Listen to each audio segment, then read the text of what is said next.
nangihi ra gani ta. Kuyawa, oy, mga Muna ni amo akong gid naat. ba, oh. Naatngan sa akong higdaanan.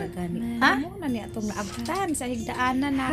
Kuyawa god. Sila nagide ang nagpuyo ay Literal na nagda. gid mga amo no. Asa na lang man kumatulog. Wa na gid pipisto. Iyon yun na jud kong giilisan.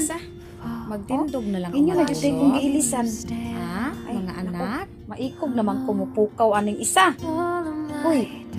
Uy. Maikog na kumupukaw kay ang tulog. Ara na jud kayong kahimbing purya buyag. Nya asa man ko matulog? Ate Rosie. Asa man ko matulog? Sa gawas na lang ko matulog. Kamo na lang dire sa higdaanan ni mama. Ha? Ha? Oy. Kakuyaw gud tawon. Uy, kita na nga nang ginabuhi. Kita pa nangita og kwarta para pangpalit ninyong pagkaon. Nya ing ani akong sitwasyon. Di ko katulog.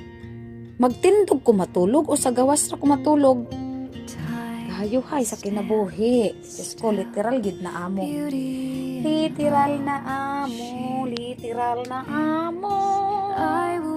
Ang mga anak na yan. Okay. Excuse na si mama. Good girl. Excuse na si mama. Excuse na kayo. Magigda na si mama. Excuse. Dali na.